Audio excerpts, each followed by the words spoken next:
तो यहाँ पे क्वेश्चन सभी को क्लियर दिखाई दे रहा है और यहाँ पे क्वेश्चन सभी ने नोट कर लिया होगा आई थिंक। ठीक है, इस क्वेश्चन को सॉल्व करने से पहले थोड़ा सा डॉट प्रोडक्ट रिवाइज कर लेते हैं, देखते हैं कि डॉट प्रोडक्ट क्या है या फिर scalar product of two vectors क्या होता है और उसके बाद कंप्लीट कर देंगे। तो सोल्यूशन से पहले थोड़ा सा डॉट प्रोडक्ट के बारे में देखते हैं या फिर स्केलर प्रोडक्ट। सभी को वैसे काफ़ी लोगों को पता भी होगा क्या होता है, अगर नहीं पता है या फिर पता भी है तो वो थोड़ा सा रिवाइज हो जाएगा। तो देखते हैं scalar product. Suppose these are two vectors A and B. कोई भी दो वेक्टर आप चूज कर सकते हैं, कोई बाउंडेशन नहीं कि ऐसा ही ले, किसी भी डायरेक्शन में किसी भी एंगल पे यू कैन चूज। तो the angle between these two is suppose theta, you can take alpha phi, okay, alpha phi theta beta according to the choice. Generally we use this symbol that is theta for angle between two vectors. Okay, you can take alpha, you can take beta, you can take phi, it depends on your choice. So now scalar product of these two vectors give scalar quantity, right? इन दोनों का अगर हम scalar product निकालेंगे तो जो result आएगा वो होगा स्केलर क्वांटिटी। जैसे कि सपोज वेक्टर ए फोर्स है और वेक्टर बी डिस्प्लेसमेंट है, तो इनके डॉट प्रोडक्ट से जो मिलेगा वो होगा वर्क, और वर्क क्या है, स्केलर है, इसीलिए इसको बोलते हैं scalar product of two vectors. Okay, scalar product of two vectors means जो प्रोडक्ट है वो तो वेक्टर का है बट रिजल्ट में स्केलर आता है। तो अगर किसी भी टू वेक्टर का स्केलर प्रोडक्ट निकाला जाता है तो उसका रिजल्ट आता है स्केलर क्वांटिटी। अगर वेक्टर प्रोडक्ट निकालेंगे तो रिजल्ट आएगा वेक्टर क्वांटिटी। तो यहाँ पे देख रहे हैं कि two vectors A and B हैं, अब कोई भी हो सकते हैं ये वेक्टर, हमें नहीं पता इन्हें, बट इनके बीच का एंगल थीटा है। तो यहाँ पे स्केलर प्रोडक्ट कैसे डिफाइंड है, देखिए स्केलर प्रोडक्ट डिफाइंड है A dot B is equal to magnitude of vector A into magnitude of vector B and cos theta. So this is the definition of vector dot product. Sometimes it is written like this: a dot b is equal to magnitude of a written just a and magnitude of b is just b and cos theta. So if you try to use the mod, you should use the vector form, that is a arrow, and if you don't like to use mod, you can write just a for vector a. So okay, so a represents magnitude of vector A, only A अगर लिखा है आपने, arrow use नहीं किया है, तो ये भी मैग्नीट्यूड को ही रिप्रेजेंट करता है। ठीक है, तो यहाँ पे ये है डिफिनीशन वेक्टर डॉट प्रोडक्ट की। तो आई होप कि आप सभी को वैसे पता होगा, ये नहीं पता है तो नोट कर लीजिए। स्केलर प्रोडक्ट क्या है, स्केलर प्रोडक्ट है A dot B is equal to magnitude of A into magnitude of B into cos theta, where theta is angle between A and B. ये पॉइंट आपको याद रखना है, थीटा क्या है, थीटा ए और बी के बीच का एंगल आएगा। यहाँ पे अगर ए और बी है तो यहाँ पे कॉस थीटा जो आ रहा है, थीटा ए और बी के बीच के एंगल को बता रहा है। अगर यहाँ पे ए सी आएगा, सपोज ए और सी आता, तो यहाँ पे जो थीटा है वो ए सी के बीच का एंगल बताएगा। तो यहाँ पे जो दो आएंगे उनके बीच का एंगल यहाँ पे आपको पता चलेगा। ये पॉइंट सबसे इम्पोर्टेंट है और क्वेश्चन सॉल्व करते समय यही सबसे इम्पोर्टेंट रोल प्ले करेगा। ठीक है, तो ये है स्केलर डॉट प्रोडक्ट। यहाँ पे देखिए ये जो आ गया इसमें कोई भी चीज वेक्टर नहीं है। ये देखिए ए क्या है, magnitude of A means number, कोई नंबर आ जाएगा, जैसे 5 न्यूटन आ गया। ठीक है, तो जो उसकी न्यूमेरिकल वैल्यू है उसी को हम लोग मैग्नीट्यूड बोलते हैं। ठीक है, तो जैसे कि आपने कहीं पे लिखा हुआ है 5 Newton vector, sorry 5 Newton force not, तो ये वेक्टर हो गया। सिर्फ अगर 5 न्यूटन को कंसीडर करें तो हो गया स्केलर। तो ये है यहाँ पे, तो 5 न्यूटन जो है वो किसी न किसी पर्टिकुलर डायरेक्शन में ही होगा। तो अब 5 न्यूटन फोर्स है तो वो वेक्टर फॉर्म में होगा। बट अगर 5 न्यूटन फोर्स लें और उसको 2 मीटर डिस्प्लेसमेंट से डॉट प्रोडक्ट निकाल दें तो आपका जो आंसर आएगा 10 वो जूल में आएगा, और ये जूल इसकी कोई डायरेक्शन नहीं होगी, तो इसको बोलेंगे स्केलर क्वांटिटी, ये रिजल्टेंट क्वांटिटी है। ठीक है, तो मैग्नीट्यूड मीन्स होता है जैसे 5 न्यूटन नॉट, तो इसमें से 5 न्यूटन जो है वो मैग्नीट्यूड है, न्यूमेरिकल वैल्यू को मैग्नीट्यूड बोलते हैं। तो यहाँ पे देखिए ये न्यूमेरिकल वैल्यू है, ये न्यूमेरिकल वैल्यू और ये थीटा, इन दोनों वेक्टर के बीच का ही एंगल है यहाँ पे।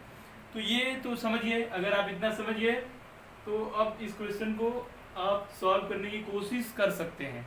तो देखते हैं कोशिश करने पे कितने सक्सेस होते हैं।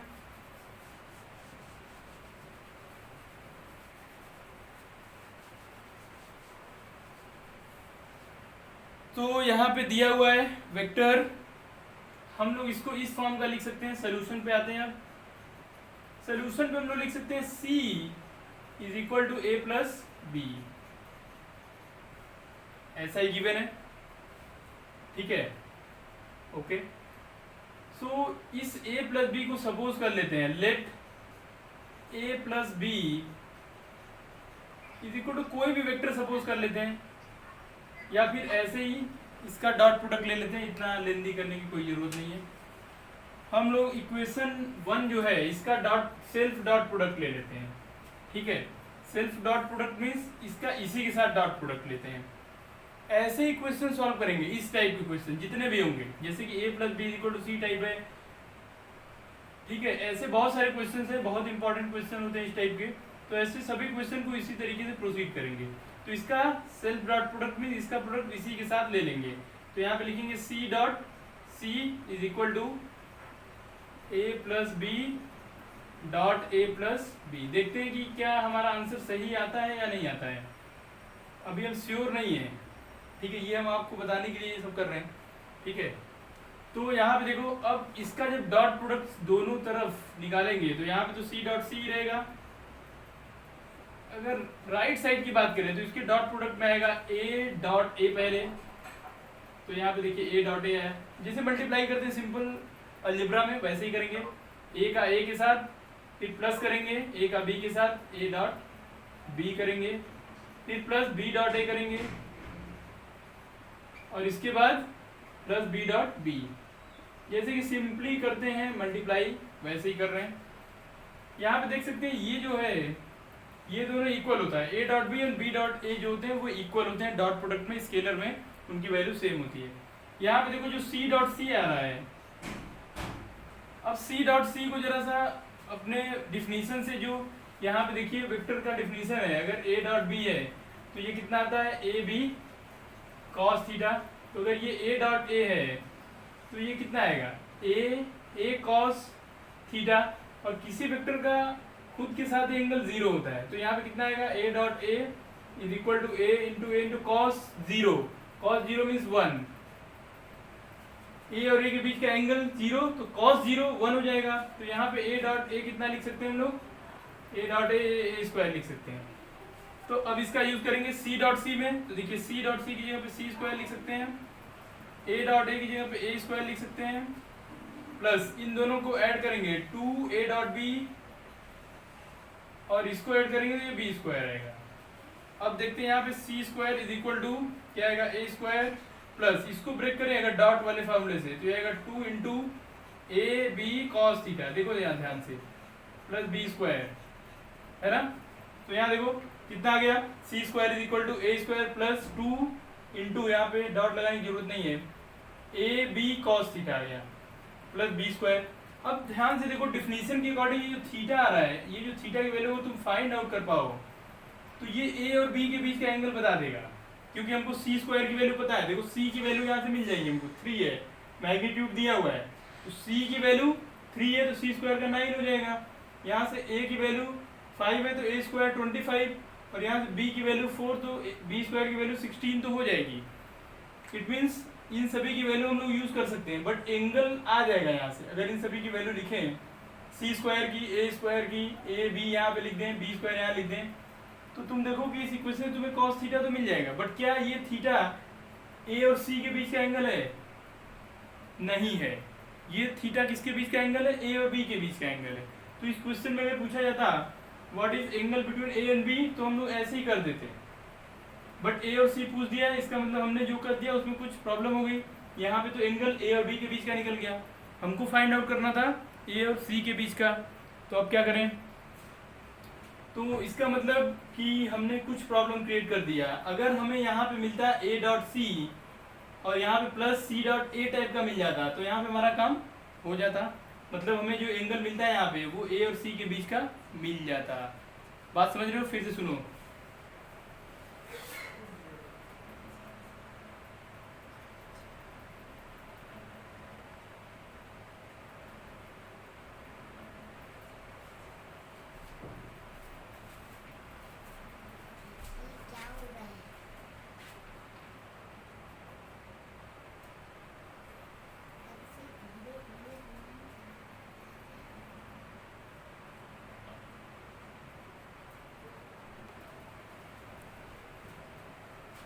तो यहाँ पे देखो फिर से एक बार समझ लो, यहाँ देखो तुमको a डॉट बी मिल गया और यहाँ b डॉट a मिल गया। जब तुमने इन दोनों को ऐड कर दिया means a dot B plus b dot a, actual में ये दोनों इक्वल होते हैं, तो तुमको मिल गया 2a डॉट b। अब a डॉट b का जब यहाँ पे फॉर्मूला यूज किया तो हमको मिला ए बी कॉस थीटा। जब ए बी के साथ कॉस थीटा है तो ये कॉस थीटा जो है इसमें जो थीटा पार्ट है वो ए और बी के बीच का एंगल बताता है।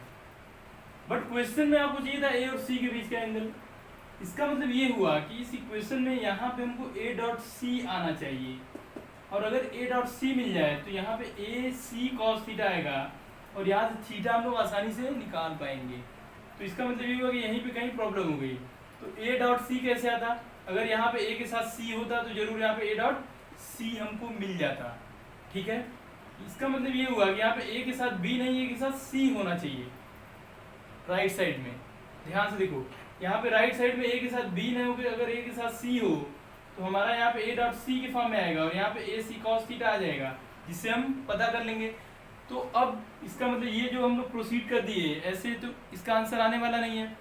यहाँ पे अगर ए एंड बी के बीच का एंगल पूछता तो यहाँ पे देखो ए के साथ बी है, ए के साथ बी आ जाता, लेकिन ए के साथ सी पूछा है तो अब चेंज करते हैं। तो अब देखो पहली बार ये तो आया नहीं, अब फिर से इसको देखते हैं कि ये कैसे आएगा। अब तो अब इक्वेशन 1 को थोड़ा सा रीअरेंज करेंगे अपनी रिक्वायरमेंट के अकॉर्डिंग, और हम लोग इसको लिखेंगे, इसको अगर हम लोग इस डायरेक्शन में ले आए तो हम लोग इसको लिख सकते हैं B vector is equal to C minus A type का लिख सकते हैं। ठीक है, देखो vector B is equal to, इसको इधर ले आए तो सी माइनस ए हो गया। अब इसका सेल्फ डॉट प्रोडक्ट ले लेंगे फिर से, तो taking self dot product both side ऐसा लिख सकते हैं, कोई जरूरत नहीं है, डायरेक्ट भी कर सकते हो यहाँ पे, क्योंकि इतना कॉमन है कि आपने अगर अप्लाई किया है तो उसका मीनिंग यही है। तो अभी चाहे तो आप डायरेक्ट यूज कर सकते हैं हर यहाँ पे। ठीक है, तो यहाँ पे अगर इसका सेल्फ डॉट प्रोडक्ट ले रहे हैं दोनों साइड से, ये माइनस साइन है, तो यहाँ देखो कितना आएगा बी डॉट बी, इसका इसी के साथ is equal to C minus A dot C minus A आ जाएगा। अब देखो ये b डॉट बी, इसकी वैल्यू तो बी स्क्वायर आने वाली है, इधर पहले सॉल्व कर लेते हैं। यहाँ देखो c डॉट सी आएगा, c डॉट सी, अब इस a के साथ तो आएगा minus c dot a। Okay, और नेक्स्ट टाइम अब a का करेंगे तो माइनस आएगा और आएगा a डॉट सी, और देखो यहाँ माइनस है यहाँ भी माइनस है, तो ये कितना आएगा प्लस a डॉट a। फिर से देख लेते हैं, यहाँ c का c के साथ c डॉट सी, फिर c माइनस यहाँ पे है तो माइनस यहाँ पे c डॉट a, फिर माइनस के साथ ये c है तो माइनस a डॉट c, और फिर प्लस, क्योंकि ये माइनस और ये माइनस है। ओके, ये हो गया b dot b।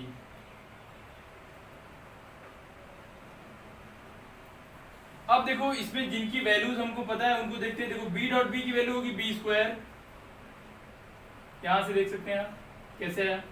c dot C की वैल्यू होगी सी स्क्वायर माइनस, ये देखो माइनस साइन के साथ c डॉट ए है और a डॉट सी, ये दोनों सेम होते हैं। ठीक है, ये जो हमारा कम्यूट करते हैं, कम्यूट मीन्स तुम्हें पता है 2 into three is equal to 3 into 2, commutative law जिसको बोलते हो, तो ये सेटिस्फाई करते हैं, इसलिए ये दोनों इक्वल होते हैं। तो यहाँ पे इसको लिख सकते हैं 2 टाइम्स c डॉट a, या फिर a डॉट सी भी लिख सकते थे, प्लस a स्क्वायर लिख देंगे। अब यहाँ पे यूज करेंगे स्केलर प्रोडक्ट की डिफिनीशन इस वाले पार्ट पे, तो यहाँ देखेंगे ये है B square is equal to C square minus यहाँ पे 2 times A C cos theta plus A square आएगा।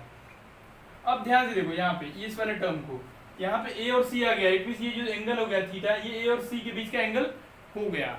यहाँ पे कॉस थीटा के साथ जो दो वेक्टर के मैग्नीट्यूड मल्टीप्लाइड होंगे उनके बीच के एंगल को ये थीटा प्रेजेंट करेगा, यही सबसे इंपॉर्टेंट चीज है। तो आपको कौन से दो वेक्टर के बीच का एंगल फाइंड आउट करना है वो आपको यहाँ से अरेंज करना होगा अपने इक्वेशन को, और फिर उसका सेल्फ डॉट प्रोडक्ट ले लेंगे और तुरंत आपको आंसर मिल जाएगा। तो बहुत ही सिंपल है, बस थोड़ा सा मैनेज करना है यहाँ पे इक्वेशन को। आपको देखना है कि इस वाले पार्ट में जो हमको जिनके बीच का एंगल चाहिए क्या वहाँ उनका डॉट प्रोडक्ट मिल रहा है कि नहीं, इसी को इक्वेशन में यहाँ पे अरेंज करना होता है बस।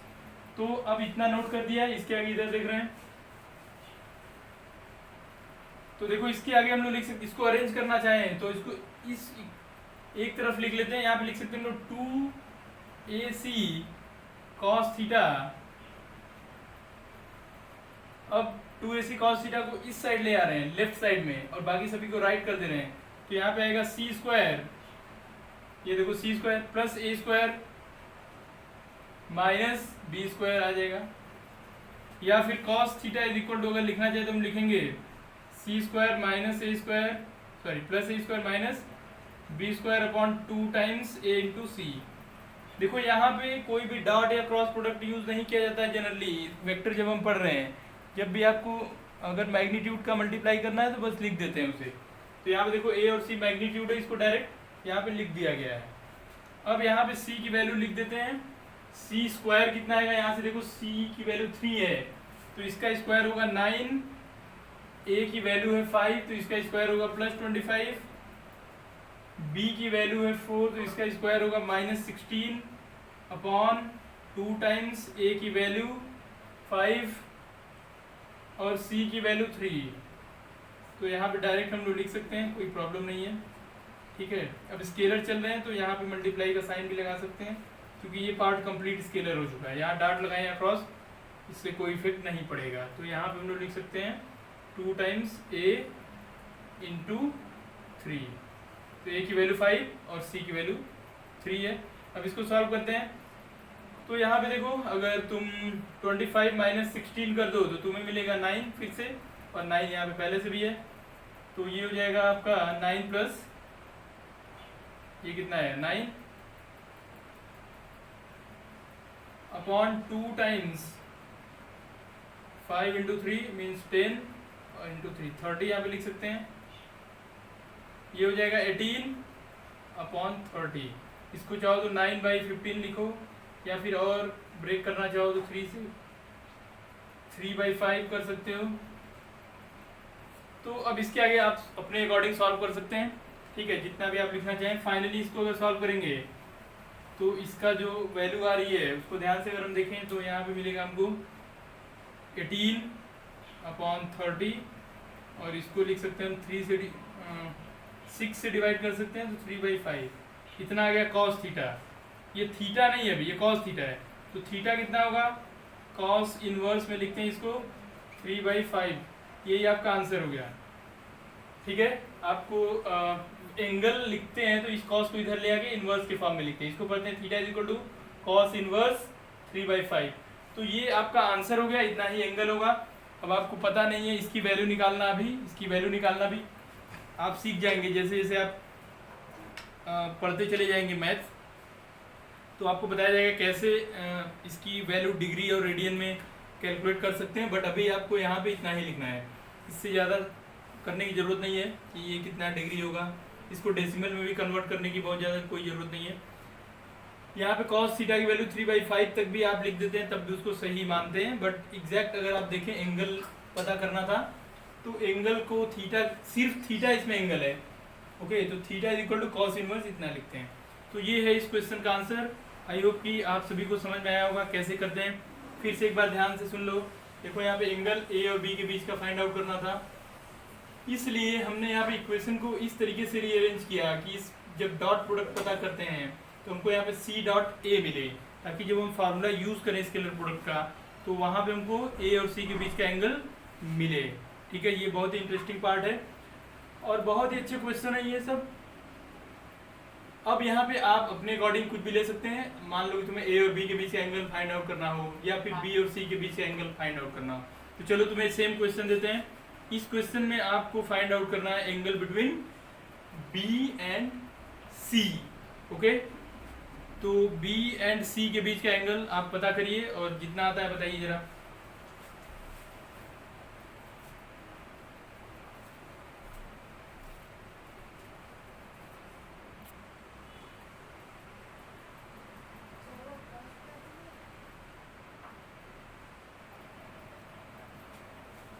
तो यहाँ पे देखो क्वेश्चन थोड़ा सा, अब देखो इसी क्वेश्चन में ऐसे चेंज करके तुमसे पूछा जा सकता है कि एंगल ऑफ बी और सी के बीच में कितना है। तो ये तो गिवन कंडीशन है सी इज इक्वल टू, अब इसको यहाँ पे हमने क्योंकि एंगल बी और सी के बीच का चाहिए तो इसको A is equal to C minus B के फॉर्म में लिख दिया। क्योंकि यहाँ पे जब डॉट प्रोडक्ट लेंगे तो सी डॉट बी जरूर मिलेगा। तो अब इसका डॉट प्रोडक्ट लेके देखते हैं कितना आया। तो देखो सेल्फ डॉट प्रोडक्ट लेंगे तो यहाँ मिलेगा ए डॉट ए, इधर C minus B dot C minus B type का मिलेगा। अब इसको डॉट प्रोडक्ट लिख देते हैं कंप्लीट। तो A dot A is equal to इधर कितना आया देखो C dot C minus C dot B, और इस बी का मल्टीप्लाई करेंगे तो माइनस बी डॉट सी, और इधर minus minus plus B dot B मिल गया। अब क्योंकि हमें पता है ये कम्यूटेटिव लॉ फॉलो करता है डॉट प्रोडक्ट, तो C dot B and B dot C are equal. तो यहाँ पे इन दोनों को ऐड करके 2 टाइम्स लिख सकते हैं क्योंकि दोनों नेगेटिव साइन के साथ हैं। तो यहाँ पे आएगा A dot A is equal to C dot C minus 2 times C dot B या बी डॉट सी लिखो, कोई प्रॉब्लम नहीं है, माइनस माइनस यहाँ पे प्लस हो गया B square, sorry B dot B एक स्टेप लिख देते हैं अभी। अब सारी प्रॉपर्टीज के अकॉर्डिंग लिखते हैं। ए डॉट ए की वैल्यू ए स्क्वायर, यहाँ पे सी स्क्वायर माइनस 2 टाइम्स, इसको ब्रेक कर देते हैं तो यहाँ पे आएगा C into B into cos theta plus B square. अब देखो यहाँ पे ये जो कॉस थीटा आएगा ये बी और सी के बीच का एंगल आएगा क्योंकि कॉस थीटा के साथ बी और सी है, तो यहाँ पे बी और सी के बीच का एंगल ही पूछा था। अब यहाँ पे इसको अरेंज कर लेते हैं इक्वेशन को, जो भी वैल्यूज गिवन है सब यूज कर लेते हैं, देखते हैं क्या होता है। तो यहाँ पे 2cb अगर लिखोगे तो यहाँ पे आएगा 2cb cos theta is equal to होगा C square plus B square minus A square. देखो ध्यान से C square plus B square minus A square आ जाएगा। यहाँ से अगर इसको अरेंज करोगे इस पार्ट को कंप्लीट इधर लिखेंगे, इस ए स्क्वायर को इधर ले आएंगे तो C square plus B square ये इधर आ गई माइनस, तो यहाँ पे cos थीटा की वैल्यू आ जाएगी C square plus A square sorry C square plus B square minus A square upon 2cb ऐसे आएगा। अब सभी वैल्यू को यूज कर लेते हैं। सी की वैल्यू देखो कितनी है 3, तो यहाँ पे आएगा 9 प्लस बी की वैल्यू कितनी है 4 16 आएगा, बी की वैल्यू 4 है 16 और ए की वैल्यू 5 है तो माइनस 25 यहाँ पे अपॉन 2 टाइम्स सी की वैल्यू कितनी है 3। अब स्केलर आ गया तो यहाँ पे तुम डॉट यहाँ पे क्रॉस यूज कर सकते हो क्योंकि स्केलर है तो इसमें कोई कंफ्यूजन नहीं है। इनटू बी की वैल्यू कितनी है 4, बट यहाँ देखो 9 प्लस 16 25 हो गया, तो इधर भी कुछ भी लिखोगे कोई फर्क नहीं पड़ेगा। तो यहाँ कितना आ गया 0 बाई जो भी आ रहा है तुम्हारा 6 इंटू 4 24 या कुछ भी लिखो, उससे कोई फर्क वैसे भी नहीं पड़ने वाला, 0 आया। तो cos थीटा की वैल्यू आ गई 0। cos थीटा की वैल्यू 0 होने का मतलब है कि cos थीटा को cos 90 लिख सकते हैं, तभी तो ये 0 हुआ। cos थीटा 08 मीन्स ये cos 90 है, तो थीटा को कंपेयर कर दोगे तो तुम्हारा थीटा आ जाएगा 90 डिग्री। इसका मतलब ये हुआ कि वेक्टर ए और वेक्टर बी और सी जो है वो एक दूसरे के परपेंडिकुलर हैं। समझ गए? तो देखो इसी क्वेश्चन में ऐसे भी पूछा जा सकता है तुमसे क्वेश्चन कि 3 vectors a b and c are such that a plus b is equal to c and magnitude are given by this, then prove that b and c are perpendicular to each other। ऐसे भी question पूछा जा सकता है और तुमको same करना होगा। अब प्रूव दैट पूछ दिया तो यहाँ पे आपको थीटा 90 डिग्री ले आना होगा, उसके बाद हम लिखेंगे हेंस प्रूफ।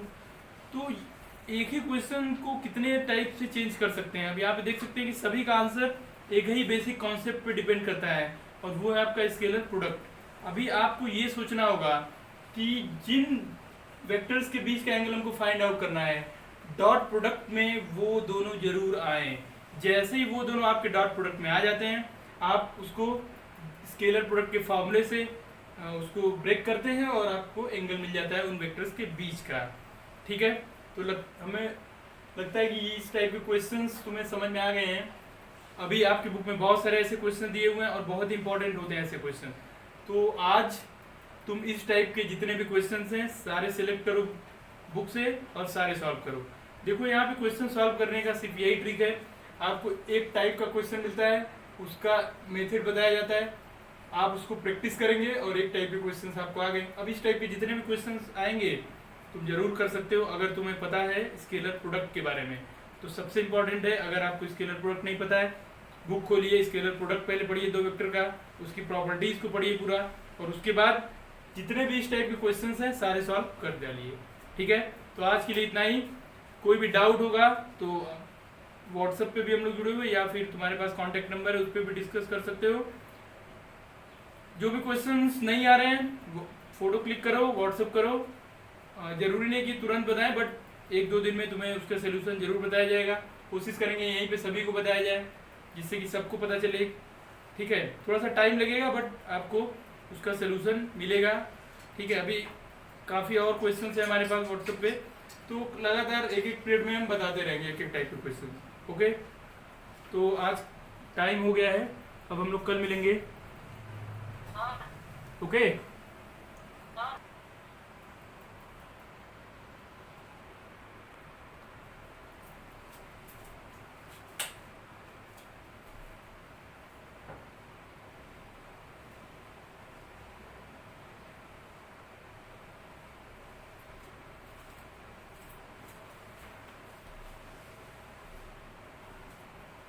तो यहाँ पे देख सकते हैं आप कि ये है सॉल्यूशन इस पार्ट का। ठीक है, यहाँ पे क्वेश्चन और भी पूछा जा सकता, सेम क्वेश्चन को इस फॉर्मेट में पूछ सकते हैं। 3 vectors a, b and c are such that a plus b is equal to c and magnitude of a, b and c are given 5, 4 and 3 respectively. Then find angle between b and c. ऐसे भी ये question आपको पूछा जा सकता है, जो कि इसका सोल्यूशन यहाँ पे दिया हुआ है 90 डिग्री, या फिर ये प्रूफ करने को आ सकता है, prove that the angle between B and C is 90 degree और these two vectors are perpendicular to each other if the condition is given here, right? तो यहाँ पे आप परपेंडिकुलर प्रूफ कर सकते हैं। सेम यहाँ पे देखिए थीटा 90 आ गया तो ये परपेंडिकुलर हो जाएगा। तो यहाँ पे ये इम्पॉर्टेंट है कि आप इन चीज़ों को समझ जाएं और इसको कंप्लीट करें। तो यहाँ पे अब आपको फाइंड करना है, कुछ क्वेश्चंस दे दे रहे हैं और उसको आप सॉल्व करेंगे। तो देखिए क्या है ये,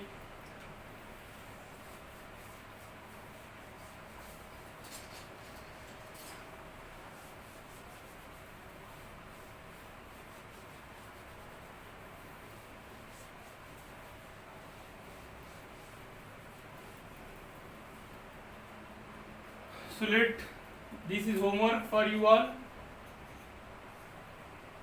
Question: if r is equal to a plus b and magnitude of r is equal to 5, a is equal to 2 and b is equal to 1, then find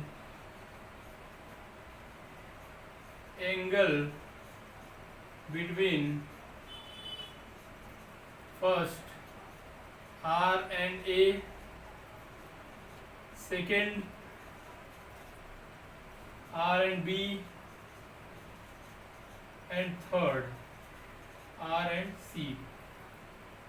So this one is a question. You should solve this question. Okay, question is, if r is equal to a plus b and magnitude of r is 5,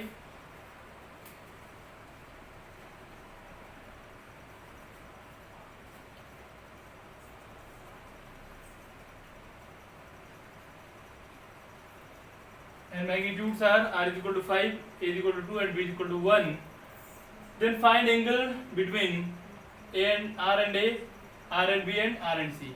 So this one is a question for you, this is homework. You should solve this question and send to me. Okay, so और भी जितने question इस type के आपके book में हैं सभी को कोशिश करिए सॉल्व करिए और प्रैक्टिस करिए। जितनी ज़्यादा प्रैक्टिस करेंगे उतना ज़्यादा आपको समझ में आएगा कि कैसे इसको कंप्लीट करना है। हिंट आपके सामने है, ये सभी क्वेश्चन स्केलर डॉट प्रोडक्ट पे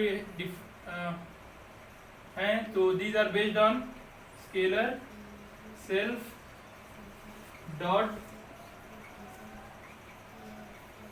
प्रोडक्ट। तो इस पे बेस्ड है ये सभी क्वेश्चन, इन सभी क्वेश्चन को आपको करना होगा। तो ये सभी स्केलर डॉट प्रोडक्ट पे, स्केलर सेल्फ डॉट प्रोडक्ट पे बेस्ड हैं। ओके, तो आई होप कि आप सभी इन सभी क्वेश्चंस का आंसर जरूर सॉल्व कर लेंगे और हमें भेजेंगे। ओके, तो इसको कंप्लीट करिए, सेंड करिए। आपको अगर कोई भी डाउट होता है आप कांटेक्ट करिए, फ़ोन करिए, पूछ सकते हैं। नोट कर लीजिए इसे।